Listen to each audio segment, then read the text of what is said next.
2, Chapter 8, Dead London.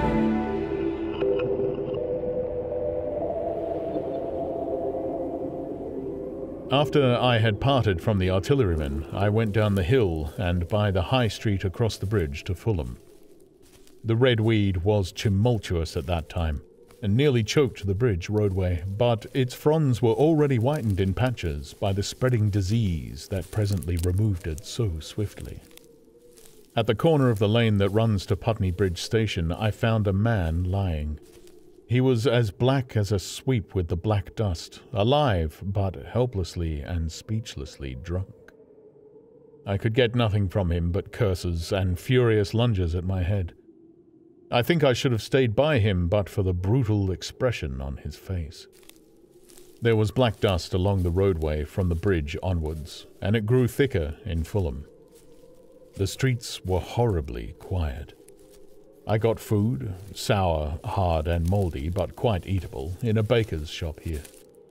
Some way towards Walham Green the streets became clear of powder, and I passed a white terrace of houses on fire.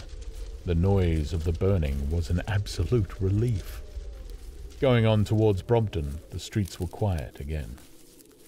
Here I came once more upon the black powder in the streets and upon dead bodies. I saw altogether about a dozen in the length of the Fulham Road. They had been dead many days, so that I hurried quickly past them. The black powder covered them over and softened their outlines. One or two had been disturbed by dogs.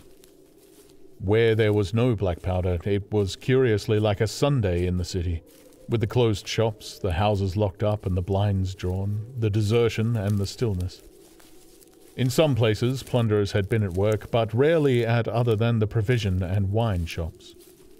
A jeweller's window had been broken open in one place, but apparently the thief had been disturbed, and a number of gold chains and a watch lay scattered on the pavement. I did not trouble to touch them. Farther on was a tattered woman in a heap on a doorstep. The hand that hung over her knee was gashed and bled down her rusty brown dress, and a smashed magnum of champagne formed a pool across the pavement. She seemed asleep, but she was dead. The farther I penetrated into London, the profounder grew the stillness. But it was not so much the stillness of death, it was the stillness of suspense, of expectation. At any time, the destruction that had already singed the northwestern borders of the metropolis and had annihilated Ealing and Kilburn might strike among these houses and leave them smoking ruins. It was a city condemned and derelict. In South Kensington the streets were clear of dead and of black powder. It was near South Kensington that I first heard the howling. It crept almost imperceptibly upon my senses. It was a sobbing alternation of two notes. Ooh-la, ooh-la, ooh-la, ooh-la, keeping on perpetually. When I passed streets that ran northward, it grew in volume, and houses and buildings seemed to deaden and cut it off again. It came in a full tide down Exhibition Road. I stopped, staring towards Kensington Gardens, wondering at this strange, remote wailing. It was as if the mighty desert of houses had found a voice for its fear and solitude. Ooh-la, ooh-la, ooh-la, ooh-la, wailed that superhuman note. Great waves of sound sweeping down the broad, sunlit roadway, between the tall buildings on each side. I turned northwards, marvelling towards the iron gates of Hyde Park. I had half a mind to break into the Natural History Museum and find my way up to the summit of the towers in order to see across the park, but I decided to keep to the ground where quick hiding was possible, and so went on up the Exhibition Road. All the large mansions on each side of the road were empty and still, and my footsteps echoed against the sides of the houses. At the top, near the park gate, I came upon a strange sight. A bus overturned, and the skeleton of a horse picked clean. I puzzled over this for a time, and then went on to the bridge over the Serpentine. The voice grew stronger and stronger, though I could see nothing above the housetops on the north side of the park, save a haze of smoke to the northwest. "Ooh-la, ooh-la, ooh-la, ooh-la," cried the voice, coming, as it seemed to me, from the district about Regent's Park. The desolating cry worked upon my mind. The mood that had sustained me passed. The wailing took possession of me. I found I was intensely weary, footsore, and now again hungry and thirsty. It was already past noon. Why was I wandering alone in this city of the dead? Why was I alone when all London was lying in state and in its black shroud? I felt intolerably lonely. My mind ran on old friends that I had forgotten for years.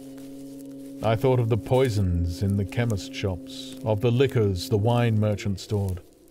I recalled the two sodden creatures of despair who, so far as I knew, shared the city with myself.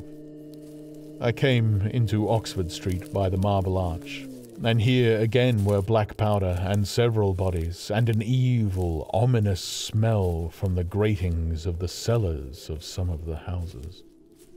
I grew very thirsty after the heat of my long walk. With infinite trouble, I managed to break into a public house and get food and drink. I was weary after eating, and went into the parlor behind the bar and slept on a black horsehair sofa I found there.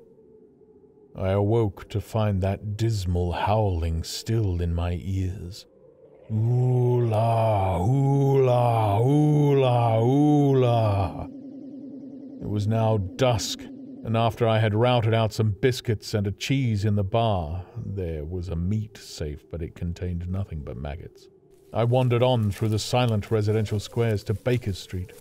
Portman Square is the only one I can name, and so came out at last upon Regent's Park. As I emerged from the top of Baker Street, I saw far away over the trees, in the clearness of the sunset, the hood of the Martian giant from which this howling proceeded. I was not terrified. I came upon him as if it were a matter of course. I watched him for some time, but he did not move. He appeared to be standing and yelling for no reason that I could discover. I tried to formulate a plan of action. That perpetual sound of ooh-la, ooh-la, ooh-la, ooh-la confused my mind. Perhaps I was too tired to be very fearful. Certainly I was more curious to know the reason of this monotonous crying than afraid. I turned back away from the park and struck into Park Road, intending to skirt the park. Went along under the shelter of the terraces and got a view of this stationary, howling Martian from the direction of St. John's Wood. A couple of 100 yards out of Baker Street, I heard a yelping chorus and saw first a dog with a piece of putrescent red meat in his jaws coming headlong towards me, and then a pack of starving mongrels in pursuit of him.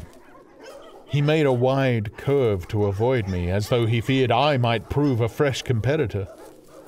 As the yelping died away down the silent road, the wailing sound of ooh-la, ooh-la, ooh-la, ooh-la reasserted itself. I came upon the wrecked handling machine halfway to St. John's Wood Station. At first I thought a house had fallen across the road. It was only as I clambered among the ruins that I saw, with a start, this mechanical Samson lying, with its tentacles bent and smashed and twisted among the ruins it had made. The forepart was shattered. It seemed as if it had driven blindly straight at the house, and had been overwhelmed in its overthrow. It seemed to me then that this might have happened by a handling machine escaping from the guidance of its Martian. I could not clamber among the ruins to see it, and the twilight was now so far advanced that the blood with which its seat was smeared and the gnawed gristle of the Martian that the dogs had left were invisible to me. Wondering still more at all that I had seen, I pushed on towards Primrose Hill. Far away through a gap in the trees I saw a second Martian, as motionless as the first, standing in the park towards the zoological gardens and silent. A little beyond the ruins, about the smashed handling machine, I came upon the red weed again, and found the Regent's Canal a spongy mass of dark red vegetation. As I crossed the bridge, the sound of oola, oola, oola, oola ceased. It was, as it were, cut off. The silence came like a thunderclap. The dusky houses about me stood faint and tall and dim. The trees towards the park were growing black. All about me the red weed clambered among the ruins, writhing to get above me in the dimness. Night, the mother of fear and mystery, was coming upon me. But while that voice sounded, the solitude, the desolation had been endurable. By virtue of it, London had still seemed alive, and the sense of life about me had upheld me. Then suddenly a change, the passing of something I knew not what, and then a stillness that could be felt. Nothing but this gaunt quiet. London about me gazed at me spectrally. The windows in the white houses were like the eye sockets of skulls. About me, my imagination found 1,000 noiseless enemies moving. Terror seized me, a horror of my temerity. In front of me, the road became pitchy black as though it was tarred, and I saw a contorted shape lying across the pathway. I could not bring myself to go on. I turned down St. John's Wood Road and ran headlong from this unendurable stillness towards Kilburn. I hid from the night and the silence until long after midnight in a cabman's shelter in Harrow Road. But before the dawn, my courage returned, and while the stars were still in the sky, I turned once more towards Regent's Park. I missed my way among the streets, and presently saw, down a long avenue, in the half-light of the early dawn, the curve of Primrose Hill. On the summit, towering up to the fading stars, was a third Martian, erect and motionless like the others. An insane resolve possessed me. I would die and end it. And I would save myself even the trouble of killing myself. I marched on recklessly towards this Titan, and then as I drew nearer and the light grew, I saw that a multitude of black birds was circling and clustering about the hood. At that, my heart gave a bound, and I began running along the road. I hurried through the red weed that choked St. Edmund's Terrace. I waded breast high across a torrent of water that was rushing down from the waterworks towards the Albert Road, and emerged upon the grass before the rising of the sun. Great mounds had been heaped about the crest of the hill, making a huge redoubt of it.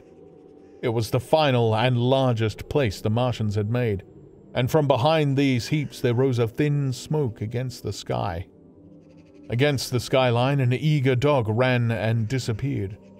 The thought that had flashed into my mind grew real, grew credible. I felt no fear, only a wild, trembling exultation as I ran up the hill towards the motionless monster. Out of the hood hung lank shreds of brown at which the hungry birds pecked and tore. In another moment I had scrambled up the earthen rampart and stood upon its crest, and the interior of the redoubt was below me. A mighty space it was, with gigantic machines here and there within it. Huge mounds of material and strange shelter places. And scattered about it, some in their overturned war machines, some in the now rigid handling machines, and a dozen of them stark and silent and laid in a row, were the Martians. Dead. Slain by the putrefactive and diseased bacteria against which their systems were unguarded. Slain as the red weed was being slain. Slain after all man's devices had failed by the humblest things that God in his wisdom has put upon this earth. For so it had come about, as indeed I and many men might have foreseen had not terror and disaster blinded our minds. These germs of disease had taken toll of humanity since the beginning of things, taken toll of our pre-human ancestors since life began here. But by virtue of this natural selection of our kind, we have developed resisting power. To no germs do we succumb without a struggle, and to many, those that cause putrefaction in dead matter for instance, our living frames are altogether immune. But there are no bacteria in Mars. And directly these invaders arrived, directly they drank and fed. Our microscopic allies began to work their overthrow. Already when I watched them, they were irrevocably doomed, dying and rotting even as they went to and fro. It was inevitable. By the toll of 1 billion deaths, man has bought his birthright of the earth, and it is his against all comers. It would still be his were the Martians 10 times as mighty as they are. For neither do men live nor die in vain. Here and there they were scattered, nearly 50 altogether, in that great gulf they had made, overtaken by a death that must have seemed to them as incomprehensible as any death could be. To me also, at that time, this death was incomprehensible.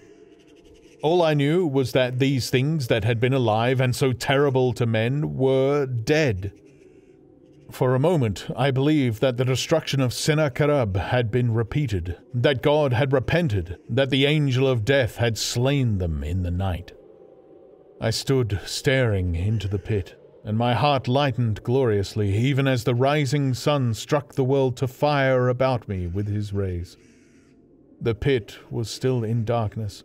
The mighty engines, so great and wonderful in their power and complexity, so unearthly in their torturous forms, rose weird and vague and strange out of the shadows towards the light. A multitude of dogs, I could hear, fought over the bodies that lay darkly in the depths of the pit far below me. Across the pit, on its farthest lip, flat and vast and strange, lay the great flying machine with which they had been experimenting upon our denser atmosphere when decay and death arrested them. Death had come not a day too soon. At the sound of a cawing overhead, I looked up at a huge fighting machine that would fight no more forever, at the tattered red shreds of flesh that dripped down upon the overturned seats on the summit of Primrose Hill. I turned and looked down the slope of the hill to where, enhaloed now in birds, stood those other 2 Martians that I had seen overnight, just as death had overtaken them. The one had died, even as it had been crying to its companions. Perhaps it was the last to die, and its voice had gone on perpetually until the force of its machinery was exhausted. They glittered now, harmless tripod towers of shining metal, in the brightness of the rising sun. All about the pit, and saved as by a miracle from everlasting destruction, stretched the great mother of cities. Those who have only seen London veiled in her sombre robes of smoke can scarcely imagine the naked clearness and beauty of the silent wilderness of houses. Eastward, over the blackened ruins of the Albert Terrace and the splintered spire of the church, the sun blazed dazzling in a clear day, and here and there some facet in the great wilderness of roofs caught the light and glared with a white intensity. Northward were Kilburn and Hampstead, blue and crowded with houses. Westward the great city was dimmed, and southward, beyond the Martians, the great waves of Regent's Park, the Langham Hotel, the dome of the Albert Hall, the Imperial Institute, and the giant mansions of the Brompton Road came out clear and little in the sunrise, the jagged ruins of Westminster rising hazily beyond. Far away and blue were the Surrey Hills, and the towers of the Crystal Palace glittering like 2 silver rods. The dome of St. Paul's was dark against the sunrise, and injured, I saw for the first time, by a huge gaping cavity on its western side. And as I looked at this wide expanse of houses and factories and churches, silent and abandoned, as I thought of the multitudinous hopes and efforts, the innumerable hosts of lives that had gone to build this human reef, and of the swift and ruthless destruction that had hung over it all, when I realized that the shadow had been rolled back, and that men might still live in the streets, and this dear, vast, dead city of mine be once more alive and powerful, I felt a wave of emotion that was near akin to tears. The torment was over. Even that day the healing would begin. The survivors of the people scattered over the country, leaderless, lawless, foodless, like sheep without a shepherd, the thousands who had fled by sea would begin to return. The pulse of life, growing stronger and stronger, would beat again in the empty streets and pour across the vacant squares. Whatever destruction was done, the hand of the destroyer was stayed.